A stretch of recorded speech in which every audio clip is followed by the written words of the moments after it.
Purwadina, Ibu akan membawakan materi biologi tentang komponen kimia sel ya. Untuk memulai pembelajaran terlebih dahulu, Ibu akan mengabsen kehadiran kalian hari ini.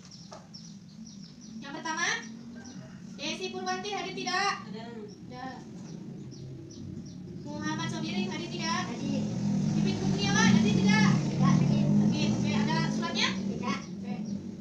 Wagim hadir tidak? Tidak. Tidak. Oke. Oke, Ibu akan menjelaskan materi tentang komponen kimia sel. Ada yang tahu komponen kimia sel itu apa? Unit kecil. Apa? Unit kecil. Unit terkecil, itu pengertiannya ya.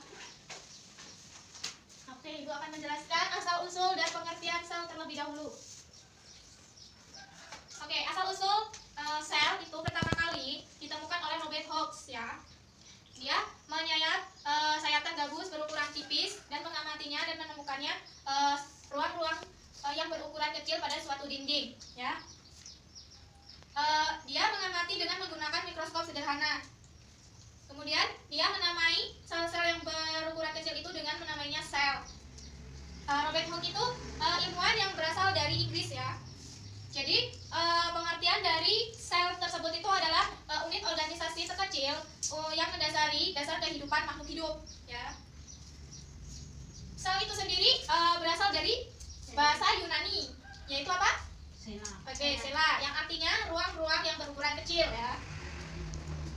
Sel itu sendiri itu disebut dengan unit struktural dan fungsional. Itu menurut jika kebutuhannya itu terpenuhi, maka struktur dan fungsinya itu berlaku. Selanjutnya jumlah pada sel ya. Jumlah penyusun sel itu ada dua. Yang pertama ada uniseluler dan ada multiseluler. Ada yang tahu sel uniseluler itu apa? Tidak. Oke, sel uniseluler itu sel yang memiliki sel tunggal. Contohnya itu ada bakteri ya. Kemudian ada sel multiseluler. Sel multiseluler itu adalah sel yang mempunyai kelipatan atau banyak yang berjumlah selalu banyak. Contohnya yaitu eukariotik dan prokariotik. Lanjut ke berdasarkan inti selnya, sel itu dibedakan menjadi berapa? Dua. Apa saja? Sel hewan, sel tumbuhan. Bukan. Sel eukariotik dan sel prokariotik. Ada yang tahu sel prokariotik itu apa? Vitamin. Bukan vitamin. Sel prokariotik itu adalah inti sel yang dibatasi dengan membran. Contohnya saja seperti bakteri dan gagang biru ya. Oke, Ibu akan membahas sel hewan ya. Struktur dan fungsi sel atau komponen pada sel itu ada mitokondria, sintrosom dan lain-lain. Ibu akan menjelaskan yang pertama kali yaitu ada membran sel. Ada yang tahu membran sel itu apa? Nggak tahu ya.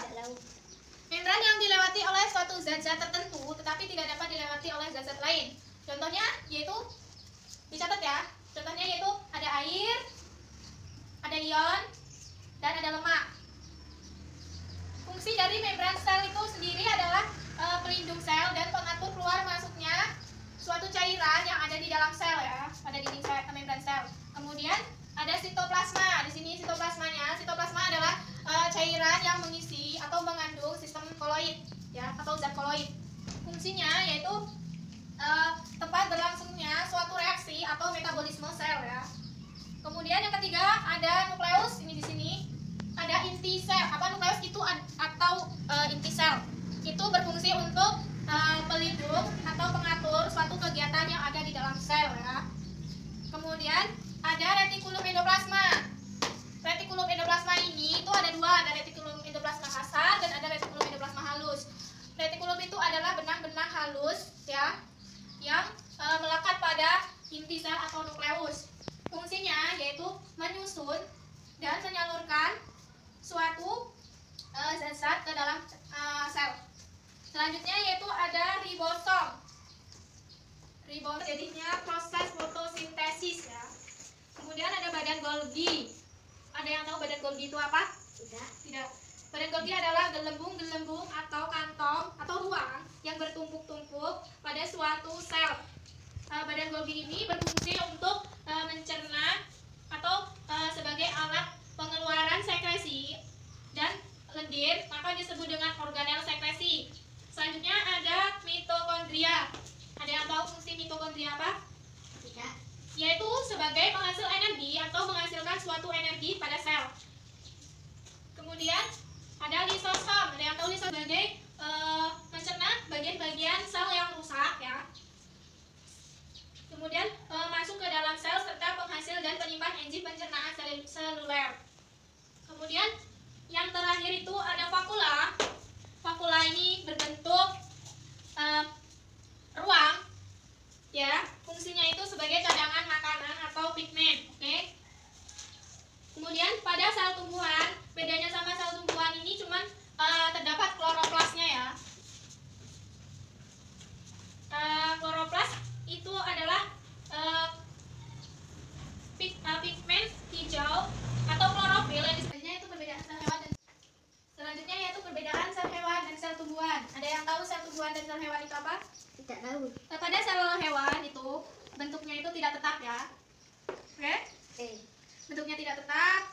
Kemudian selnya itu lebih kecil daripada sel tumbuhan. Kemudian dia tidak mempunyai dinding sel kalau di sel hewan. Kemudian tidak terdapat klorofil juga. Kemudian dia berfungsi untuk menyimpan apa? Menyimpan makanan. Dan biji-biji. Sel hewan itu berfungsi untuk menyimpan cadangan makanan dalam bentuk biji granul atau glikogen kalau ini ya.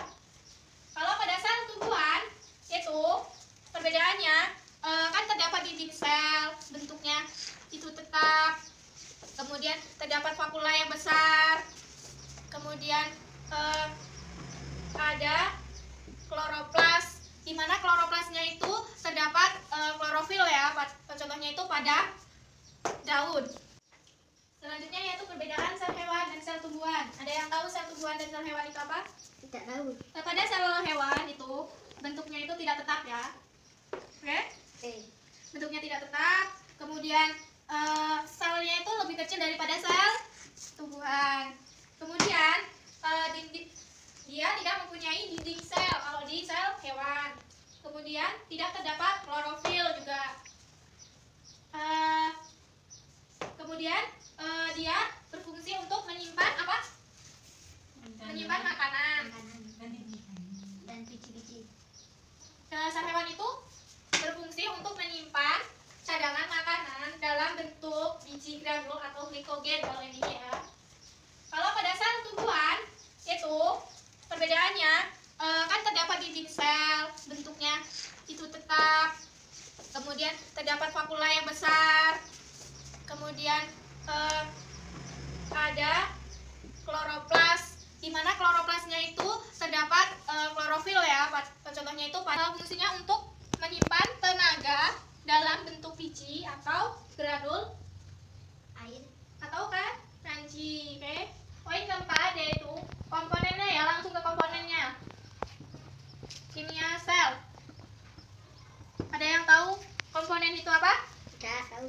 Komponen itu adalah sel hidup yang tersusun atas elemen makromolekul yang berjumlah 99% dari sel hidup yang ada di muka bumi ini ya.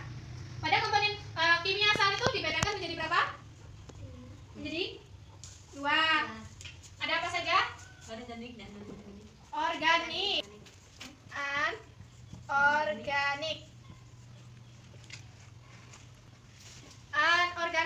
Organik itu organ yang dapat diuraikan atau sesuatu yang dapat diuraikan. Sedangkan yang anorganik ini dia itu tidak dapat diuraikan, oke?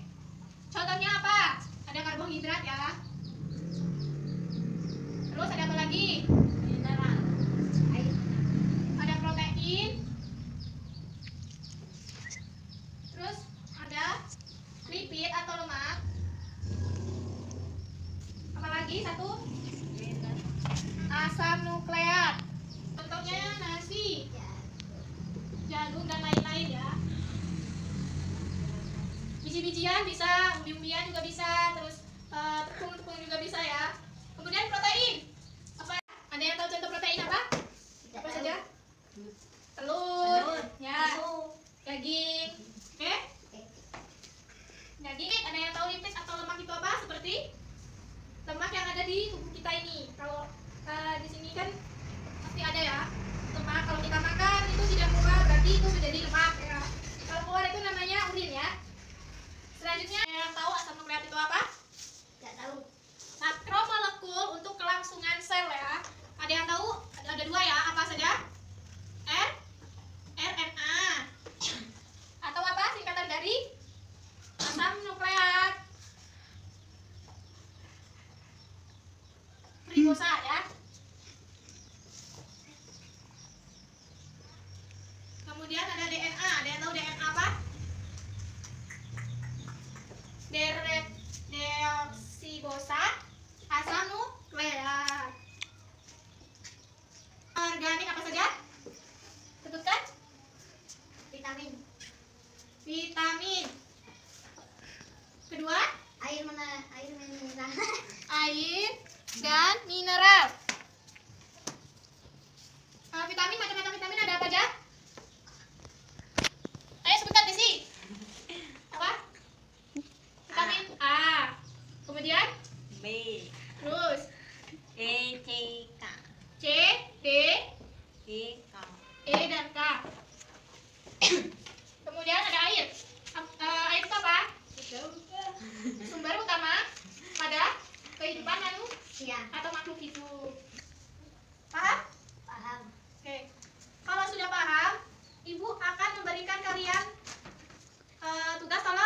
dibagi per kelompok ya. Tolong geser sebelah sini biar enak satu kelompok ya. Muhammad Sodiri dengan Desi Purwanti. Oke. Ini tugasnya. Tolong dibuka halaman 15 ya. Diskusikan dengan temannya.